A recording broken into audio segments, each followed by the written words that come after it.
नमस्कार दोस्तों, हमारी हिंदी स्टोरी चैनल में आपका स्वागत है।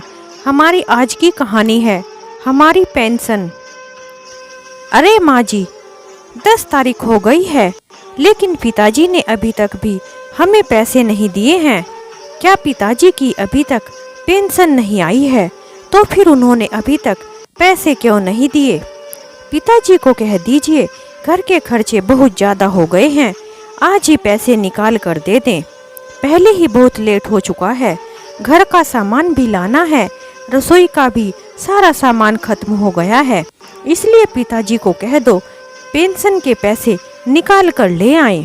शकुंतला जी की बहू रीना अपनी सासू माँ को कह रही थी, अरे बहू, लेकिन इस बार तो तुम्हारे पिताजी ने हम दोनों के घूमने के लिए टिकट बुक करवा दिए हैं, इसलिए इस बार की पेंशन के पैसे तुम्हें नहीं मिल पाएंगे। शकुंतला जी ने हिम्मत जुटाते हुए कहा।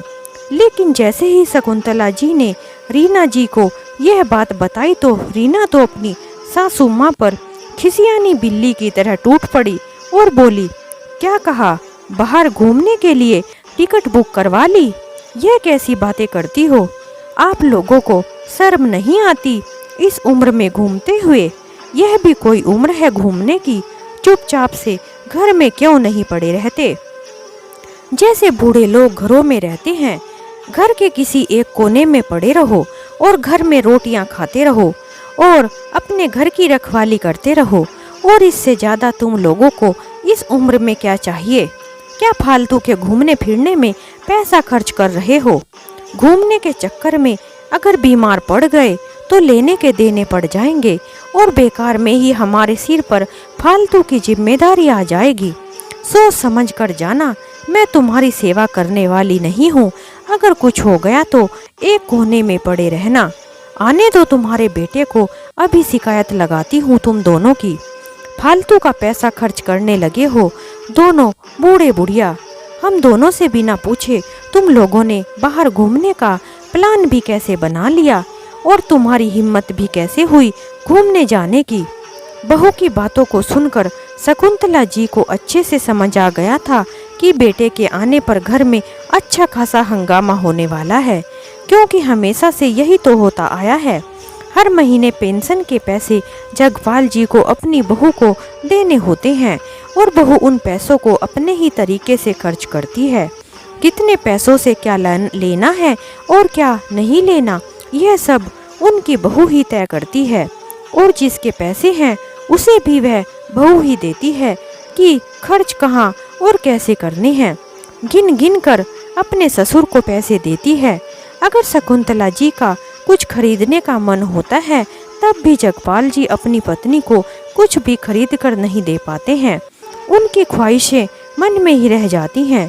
अगर कभी कभार कुछ पैसे रख लेते हैं, उस पर भी उनकी बहू हंगामा खड़ा कर देती है और बार बार उन पैसों को वापस मांगती है और पूछती है कि पैसे कम पड़ रहे हैं और पैसे कहाँ गए, फटाफट से वापस करो। इसलिए जगपाल जी को पैसे भी वापस देने पड़ जाते हैं, वरना अगर नहीं देते तो बार बार उन पैसों का हिसाब मांगने लगती है। तुमने वह पैसे कहाँ दिए, किसको दिए और कहाँ खर्च किए हैं? एक बार मैंने कहा कि मैंने तुम्हारी सासू माँ के लिए एक जोड़ी चप्पल खरीद लिए हैं, क्योंकि उसकी चप्पल टूट गई थी। रीना कहती है, मेरे पास पहले से ही इतनी चप्पल पड़ी हुई है, उन्हीं में से कोई पहन लेती, जबकि मैंने तो देखा है उसकी चप्पल कितने दिन से टूटी हुई है, उन्हें सही करके पहनती रहती है, इसलिए मैं उसके लिए चप्पल खरीद कर ले आया हूँ। और एक बार में अपनी पत्नी के लिए एक साड़ी खरीद कर ले आया। उस पर भी रीना ने बहुत हंगामा किया और कहने लगी कि मेरे पास इतनी साड़ियाँ पड़ी हैं, उसी में से कोई पहन लेती, शर्म नहीं आती? इतने बुढ़ापे में नई साड़ी पहनेगी? खुद ही मना क्यों नहीं कर देती कि मुझे साड़ी की जरूरत नहीं है? लेकिन नहीं, वह कहते हैं ना, बूढ़ी घोड़ी लाल लगाम, बूढ़ी को कहाँ शर्म आएगी नई नई साड़ियाँ पहनने की बुढ़ापे में? क्या इसे नहीं पता कि घर में छोटे बड़े कितने खर्चे होते हैं? बिजली का बिल चुकाना होता है, पानी का भी बिल देना होता है, रसोई घर में गैस भी आती है। शकुंतला जी यह सोचकर घबरा रही थी कि 600 रुपये पर बहू ने इतना हंगामा किया था, लेकिन आज तो मेरे पति ने सारे पैसे ही टिकट में खर्च कर दिए हैं और बाकी के पैसे अपने पास रख लिए हैं। आज तो पता नहीं क्या होगा। शाम को जैसे ही सुशील घर आया तो रीना ने आते ही उसकी सारी बातें बता दी। सुशील तो चिल्लाता हुआ अपने पिताजी के कमरे में गया और जाकर अपने पिताजी पर चिल्लाते हुए बोला, पिताजी, यह मैं क्या सुन रहा हूँ? आज 10 तारीख हो गई है, आपने अपनी पेंशन के पैसे निकाल कर नहीं दिए हैं, कब तक दोगे? और रीना बता रही है कि आपने सारे पैसे हमसे बिना पूछे ही खर्च कर दिए हैं।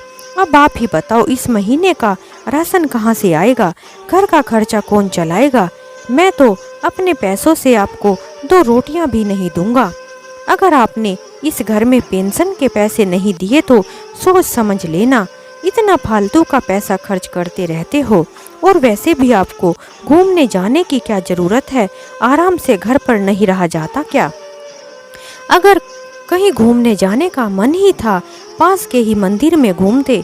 लेकिन जगपाल जी ने तो इस बार घूमने का पक्का मन बना लिया था और अपने बेटे को सुनाने का भी मन बना लिया था। हर बार तो अपने बेटे की ही सुनते रहते थे और अपने बेटे बहू की सुनकर चुप हो जाते थे, लेकिन आज वह चुप रहने वाले नहीं थे। इसलिए जगपाल जी अपने बेटे से कहने लगे, क्यों बेटा, हमारा घूमना तुम्हें दिखाई देता है, लेकिन तुम्हें अपना घूमना दिखाई नहीं देता क्या, जो हर संडे के संडे घूमने के लिए निकल जाते हो? लेकिन हमें एक बार भी नहीं पूछते कि क्या आपको भी कहीं जाना है? हमें तो तुम कभी मंदिर तक भी नहीं लेकर जाते, तो फिर हम कहाँ जा रहे हैं, कहाँ नहीं, तुम्हें इस बात से क्या लेना देना है? हम दोनों घर पर ही खिचड़ी बनाकर खाते हैं। हमारी रोटी सब्जी बनाने से तुम्हारे घर के खर्च भी बढ़ जाते हैं, लेकिन तुम्हारे बाहर घूमने से और मस्ती करने से और बाहर का खाना खाने से तुम्हारे खर्च बिल्कुल भी नहीं बढ़ते हैं।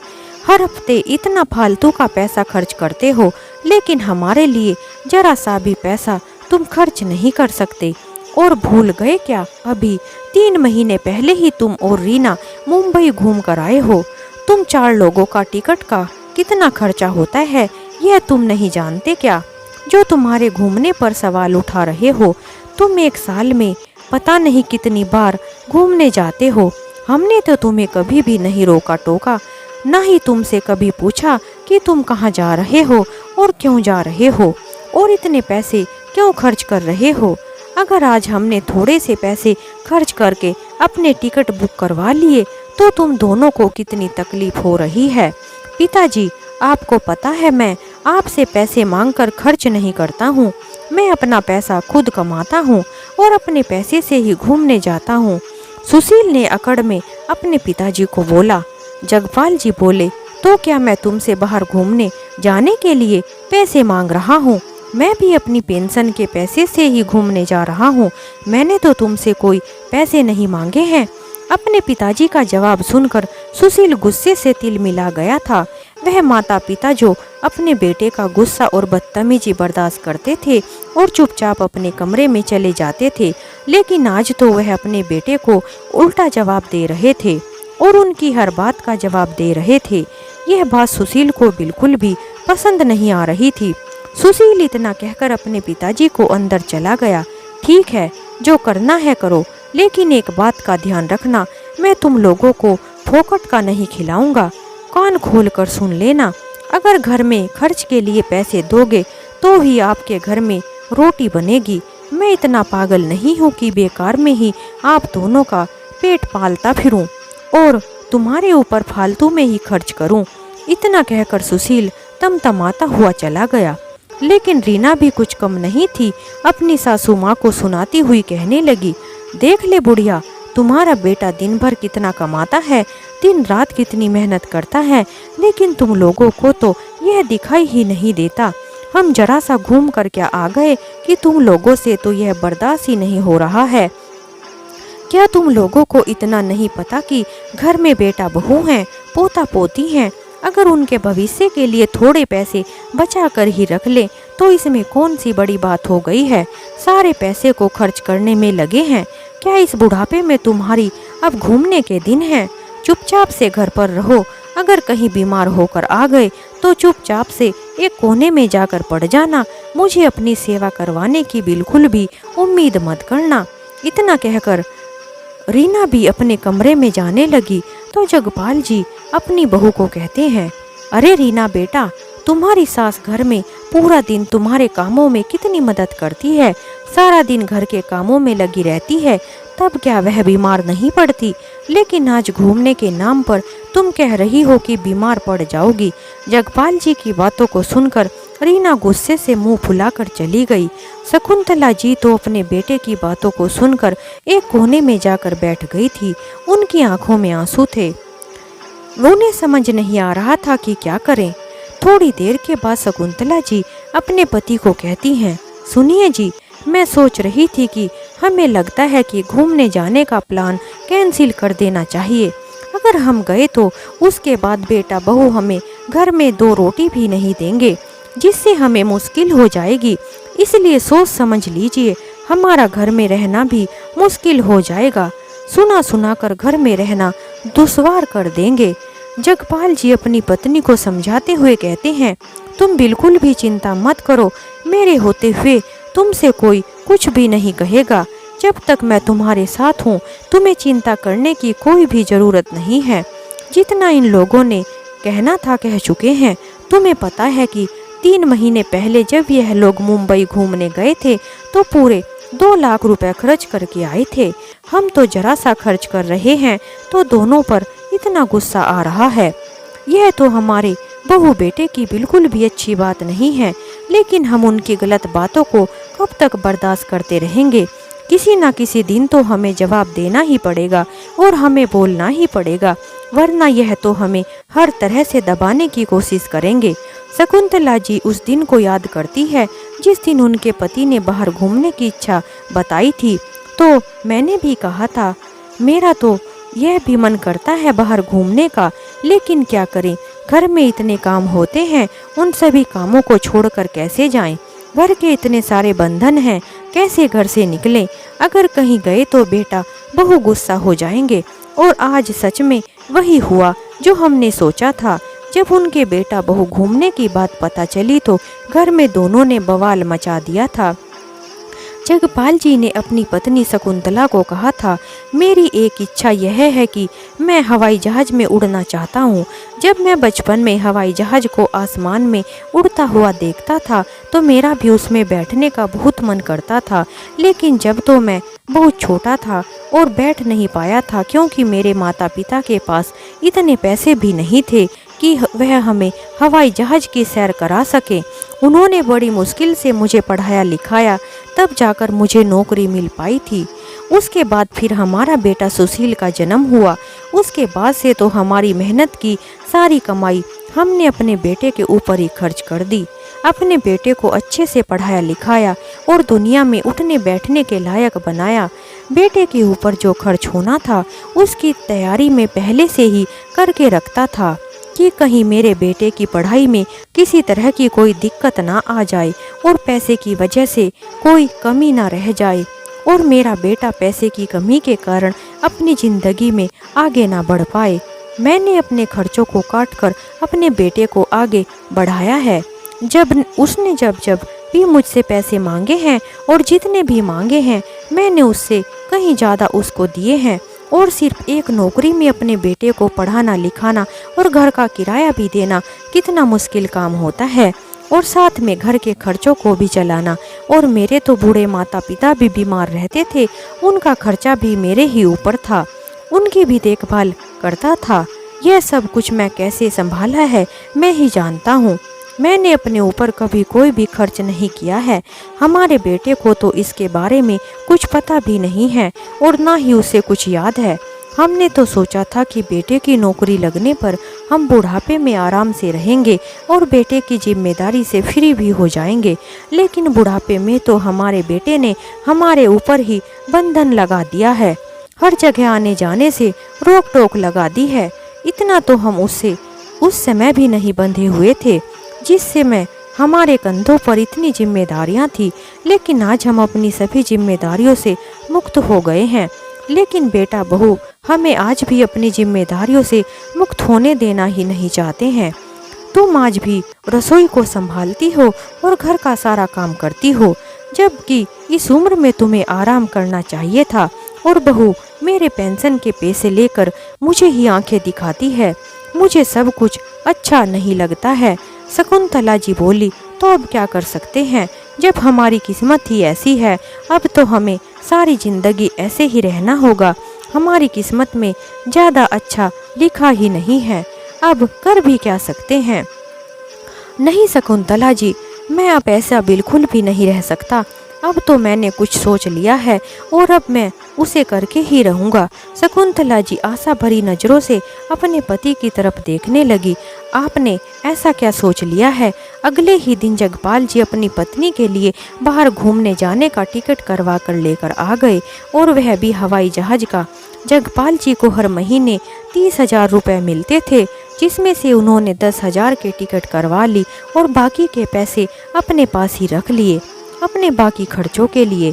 घर आकर उन्होंने अपनी पत्नी को हवाई जहाज की टिकट दिखाई तो शकुंतला जी को की यह खबर थी कि अगर आपने पेंशन के पैसों को खर्च कर दिया है तो बहू अब क्या करेगी। शकुंतला जी घबरा गई थी। जगपाल जी बोले, तुम्हें घबराने की कोई ज़रूरत नहीं है। हम अपने बेटा बहू पर आश्रित नहीं रहेंगे। हमारे पास हमारे पेंशन आती है। अब तो हमारे बेटा बहू जो भी कहेंगे, मेरे पास उनकी हर एक बात का जवाब है। तुम्हें डरने की अब ज़्यादा ज़रूरत नहीं है। उनकी हर बात का मुंह तोड़ जवाब देंगे। दूसरे दिन सुबह सुबह ही शकुंतला जी रसोई में जाकर सुबह के नाश्ते की तैयारी में लग गई थी। सभी लोग नाश्ता कर रहे थे। शकुंतला जी अपने बेटा बहू की तरफ देखा तो दोनों चुपचाप बैठे हुए मुंह फुलाकर नाश्ता कर रहे थे और तिरछी नज़रों से हमारी तरफ देख रहे थे। दोनों का मुंह अभी तक फूला हुआ था। ना तो तुम उनसे बात कर रहे थे, ना ही उनकी तरफ देख रहे थे। जगपाल जी घर के माहौल को अच्छी तरह से समझ रहे थे।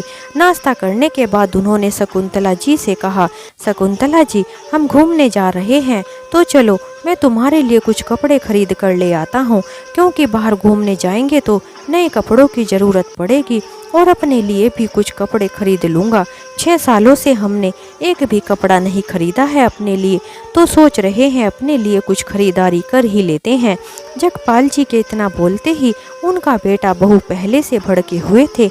अब तो उनकी बातों को सुनकर अपनी सारी हदें पार कर देते हैं और कहते हैं, पिताजी अब हम आपको अपने इस घर में नहीं रख सकते हैं। आप अपने रहने का कहीं और इंतजाम कर लीजिए। आपने तो अपनी सारी शर्म लिहाज बेचकर खाई है। बुढ़ापे में घूमने जा रहे हैं। सुशील बेटा, यह तुम क्या कह रहे हो? हम अपने रहने का इंतजाम कहीं और क्यों कर लें? हम तो इसी घर में रहेंगे। इस घर को मैंने ही बनवाया था। मेरे ही पैसे इस घर में लगे हुए हैं। यह प्लॉट भी मैंने अपने पैसे से ही खरीदा था। इस हिसाब से तो यह घर मेरा ही हुआ और कानूनी तौर पर भी यह घर मेरा ही है। हम कल ही घूमने के लिए निकल रहे हैं और 15 दिन बाद आएंगे। मैं तुम्हें 15 दिन का समय दे रहा हूँ। तुम लोग इस घर से निकल जाना और अपने रहने का कहीं और इंतजाम कर लेना। फिर मत कहना मैंने तुम्हें नहीं बताया है। जब तक हम घूम कर आएंगे अपनी पैकिंग कर लेना। जगपाल जी की बातों को सुनकर बेटा बहू के पैरों के नीचे से जमीन ही खिसक गई थी। उन्हें तो विश्वास ही नहीं हो रहा था कि उनके पिताजी ऐसी बातें भी कर सकते हैं। वह तो अपने पिताजी को डरा रहे थे, लेकिन जगपाल जी ने तो उन्हें उन दिन में तारे ही दिखा दिए। रीना को समझ नहीं आ रहा था कि इतने बड़े घर में अगर हम नहीं रहेंगे तो और हम इस घर से निकाल देंगे तो यह दोनों इतने बड़े घर का क्या करेंगे, और उन दोनों को जो बना बनाया खाना मिलता था कौन उनको खाना बनाकर खिलाएगा। इतना सोच रही थी और बोली, बुढ़ापे में आपकी देखभाल कौन करेगा? हम तो आपके बेटा बहू हैं। आखिरकार हम ही तो आपके अपने हैं। तो आप हमें इस घर से निकालने को क्यों कह रहे हो? ऐसा मत करो। बुढ़ापे में आपको अपने बेटा बहू की ज़रूरत तो पड़ेगी ही। बेटा जब हमारे हाथ पैर चल रहे हैं तब तक तुम हमारे ऊपर इतने बंधन लगाते हो, हर जगह आने जाने से रोक टोक करते हो। अरे हम तो अपने पैसे खुद पर ही खर्च नहीं कर सकते, तुमसे हम कभी कोई पैसा नहीं मांगते हैं, तब भी तुम हमारे ऊपर इतना चिल्लाते हो। अगर हम तुम्हारे ऊपर आश्रित हो गए तो तब तो तुम हमें दाने दाने से मोहताज कर दोगे और भूखा मार दोगे और एक एक पैसे के लिए भी तरसा दोगे। और रही बात बुढ़ापे में देख रेख की, तो इतना बड़ा घर है हमारा, इसको मैं किसी को किराए पर दे दूंगा और एक घर में काम वाली भी रख लूँगा। अपनी पेंशन के पैसे से हमारा बुढ़ापा तो आराम से कट जाएगा, इसलिए मेरे बुढ़ापे की चिंता तुम बिल्कुल भी मत करो। तुम दोनों तो अपनी चिंता करो। बहू बेटा अपने पिताजी का गुस्सा देखकर हैरान हो गए थे। जगपाल जी अपनी पत्नी को लेकर बाजार में चले गए और उनके लिए बहुत सारी साड़ियाँ और ज़रूरत का सामान दिलवा कर ले आए और अपने लिए भी कुछ कपड़े खरीद कर ले आए। अब तो उनके बेटा बहू ने कुछ भी नहीं कहा, क्योंकि उन्हें समझ आ गया था कि अगर हम उन्हें कुछ कहेंगे तो उनके ससुर जी उन्हें सुना सुना कर बहरा कर देंगे। इसलिए अब दोनों ने चुप रहना ही जरूरी समझा। अगले दिन जब उनको हवाई जहाज में बैठकर घूमने जाना था, उनको तो सारी रात हवाई जहाज के ही सपने आ रहे थे, क्योंकि पहली बार शकुंतला जी और जगपाल जी हवाई जहाज में बैठ रहे थे और अपने बचपन का सपना पूरा कर रहे थे। दोनों सुबह सुबह तैयार होकर अपने बैग को पैक करके आंगन में रख देते हैं और अपने बेटा बहू को कहते हैं, अच्छा बेटा हम जा रहे हैं और 15 दिन में वापस आएंगे, तब तक तुम अपने रहने का कहीं और इंतजाम कर लेना। जब हम घर वापस आएँ तो तुम दोनों हमें इस घर में दिखने नहीं चाहिए। इतना कहकर जगपाल जी अपनी पत्नी का हाथ पकड़कर घूमने के लिए निकल गए। एयरपोर्ट पर जाकर हवाई जहाज को देखकर बच्चों की तरह चौंक रहे थे। शकुंतला जी तो हवाई जहाज को देखकर इतना खुश हो रही थी कि जैसे उनके जाने कितने पुराने दिनों के सपने सच होने जा रहे थे। शकुंतला जी बोली, यह तो बहुत बड़े बड़े हवाई जहाज हैं। जब आसमान में उड़ते थे तो ऐसा लगता था जैसे बहुत छोटे हैं, तो इतने सारे लोग इसमें कैसे बैठ सकते हैं। लेकिन आज सामने से देखा है तो मैंने जाना है, यह तो बहुत बड़ा है। आज तो मैं बिल्कुल सामने से देख रही हूँ, मुझे तो बहुत खुशी हो रही है। शकुंतला जी और जगपाल जी को हवाई जहाज में बैठने का सफ़र एक सपने की तरह ही लग रहा था। थोड़ी देर में वह हवाई जहाज में बैठकर 7 समुंदर पार अमेरिका पहुंच गए थे। बुढ़ापे में वह उनके बहुत अच्छे दिन थे, जब वह दोनों एक साथ 7 समुंदर पार घूम रहे थे। समुद्र के किनारे बैठे जगपाल जी अपनी पत्नी को कहते हैं, शकुंतला जी एक बात तो बताइए, अगर हम बूढ़े हो गए हैं तो क्या हमारे कोई अरमान भी नहीं है? क्या हमारे बुढ़ापे के साथ साथ हमारी इच्छाएं और हमारे सपने भी मर गए हैं? क्या हमें अच्छा खाना खाने की, अच्छा पहनने की या कहीं घूमने की कोई इच्छा नहीं होती है? क्या बुढ़ापा आने से सब कुछ खत्म हो जाता है? हमारे आज के बच्चों को ऐसा लगता है कि बुढ़ापा आ गया है तो इनकी तो जिंदगी ही खत्म हो गई है। यह तो भगवान का लाख लाख शुक्र है कि हम लोगों को पेंशन मिलती है।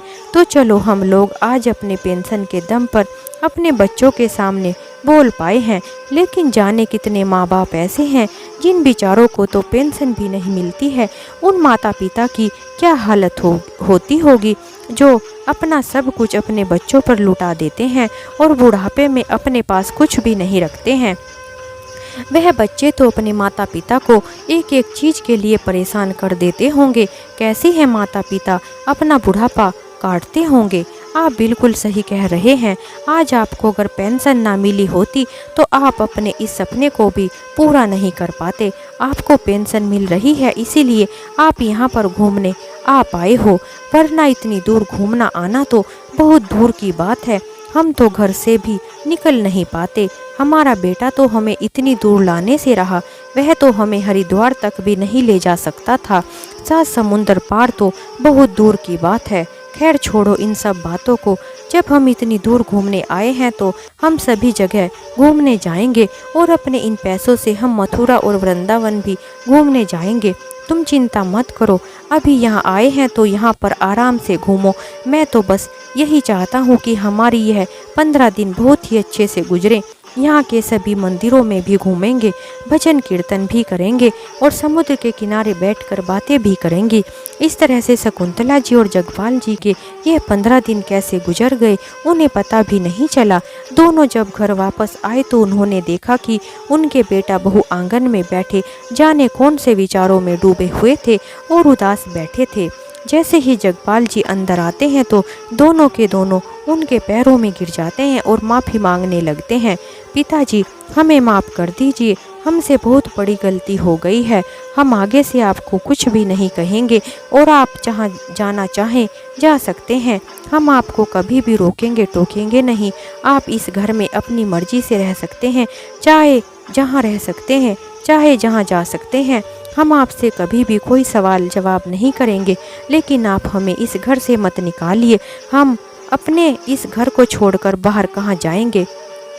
मैंने बाहर जाकर पता किया है, छोटे छोटे से कमरों का भी 20-20 हजार रुपया किराया मांग रहे हैं और मेरी तो इतनी तनख्वाह भी नहीं है। मैं तो किराए के इतने पैसे कहाँ से दूंगा? अगर सारा पैसा किराए में दे दूंगा तो खाएंगे क्या और आस पड़ोस वाले लोग क्या कहेंगे? रीना बोली, माँ जी, आप पिताजी को समझाइए ना, आप कहिए ना कि हमें बाहर ना निकालें। हम आप दोनों को छोड़कर नहीं जाना चाहते हैं, हम आपके बिना नहीं रह सकते। अब हम आपको कुछ भी नहीं कहेंगे, हमें माफ़ कर दीजिए। एक बार हमें दोबारा से मौका दे दीजिए, हम दोनों आपकी अच्छे से सेवा करेंगे। आप लोग आराम से रहना।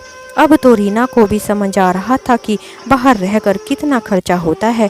उन्हें तो दिन में ही तारे दिखाई दे रहे थे और ऊपर से घर में पिताजी की पेंशन भी आती है। घर का सारा खर्चा तो लगभग उन्हीं के पैसों से निकल जाता है, वह भी उसके हाथ से निकल जाएंगे। अब तो जगपाल जी को भी समझ आ गया था कि उनके बेटा बहू को अकल आ गई है। अब वह भूलकर भी उनकी ज़िंदगी में दखल अंदाजी नहीं करेंगे और कुछ भी कहने से पहले 10 बार सोच विचार करेंगे। जगपाल जी कहते हैं, ठीक है बेटा, तुम लोग इस घर में रह सकते हो, लेकिन मेरी एक शर्त है। मैं अपनी पेंशन के सारे पैसे तुम लोगों को नहीं दूंगा, बस इस घर में जितना राशन पानी आता है उसी के पैसे दूंगा, इससे ज़्यादा कोई पैसा नहीं दूंगा। बाकी के पैसे मैं अपने पास ही रखूंगा। हम लोगों का भी बुढ़ापे में दवाई पानी का खर्चा होता है, तुमसे भीख नहीं मांग सकते। अपने ही पैसों को तुमसे बार बार मांगना मुझे बिल्कुल भी अच्छा नहीं लगता है। अपने ही पैसे तुम लोगों से मांगना मंजूर नहीं है। ठीक है पिताजी, जैसा आपको सही लगे वैसा ही करो। बस हमारी तो आपसे एक ही विनती है, आप हमें इस घर में रहने दो। उसके पास सुशील रीना को कहता है, माँ और पिताजी इतनी दूर से आए हैं, उनके लिए कुछ चाय नाश्ते का इंतजाम करो, वह थक गए होंगे, और उनके पैरों को भी दबाओ। जगपाल जी मन ही मन मुस्कुरा रहे थे और उन्हें अपनी बहू बेटों पर हंसी आ रही थी और सोचने लगे कि अगर मैंने यह निर्णय पहले ले लिया होता तो आज हमारे बेटा बहू हमें भी ऐसे दबाने की कोशिश ना करते और हम उनके सामने कुछ भी नहीं बोल पाते। इसलिए तो कहा जाता है कि कभी कभी ज़िंदगी में अपने लिए थोड़े कठोर निर्णय लेने पड़ते हैं। हमेशा दूसरों के हिसाब से ही नहीं चला जाता, इंसान को थोड़ा स्वार्थी तो बनना ही पड़ता है। और यह तो दुनिया है, कुछ ना कुछ तो बोलेगी ही। जब अपने ही बच्चे सुनाने से पीछे नहीं हटते, जिनके लिए हमने इतना कुछ किया है, तो और के बारे में सोचकर क्या ही करना। अगर हमारे हाथों में इतने पैसे हैं जो अपनी इज्जत बनाकर रखना हमें चाहिए ही। आजकल तो पैसों के दम पर ही अपनी ज़िंदगी को गुजारा जा सकता है। आज के समय में पैसे की बहुत वैल्यू है। अगर किसी माता पिता की पेंशन आती है तो वह अपने सभी पैसे अपने बच्चों को न देकर अपने लिए ज़रूर बचा कर रखें, क्योंकि क्या पता कब किस मोड़ पर ज़रूरत पड़ जाए। और किसी के आगे हाथ फैलाने से अच्छा है अपने ही पैसों को बचाकर स्वाभिमान के साथ जिया जाए। बच्चों की ज़रूरतें पूरे करने के साथ साथ अपनी ज़रूरत का भी ध्यान रखा जाए। यही एक अच्छे माता पिता की समझदारी की निशानी है। जो बच्चे अपने माता पिता की जिम्मेदारियों को अच्छे से उठाते हैं, ऐसे बच्चे तो मिलना सौभाग्य की बात है। ऐसे माता पिता को तो कोई चिंता नहीं होती। लेकिन जो बच्चे अपने माता पिता की जिम्मेदारियों को उठाना चाहते ही नहीं हैं, उन्हें इस कहानी के माध्यम से अपने ऊपर सोच विचार करना ज़रूर चाहिए। यह उन्हीं के लिए अच्छा होगा, क्योंकि इस दुनिया में हर तरह के लोग हैं, कुछ अच्छे हैं तो कुछ बुरे भी हैं। तो दोस्तों इस तरह हमारी यह कहानी समाप्त होती है। अगर आपको हमारी कहानी थोड़ी भी अच्छी लगी हो तो हमारे चैनल को लाइक करें, शेयर करें और सब्सक्राइब करें। हमारी कहानी सुनने के लिए आप सभी का बहुत बहुत धन्यवाद। एक नई कहानी के साथ हम आपसे फिर मिलते हैं और आपको हमारी कहानी कैसी लगी हमें कमेंट में ज़रूर बताएं और अगर हमसे कोई त्रुटि हुई हो तो उसके लिए हमें क्षमा चाहते हैं।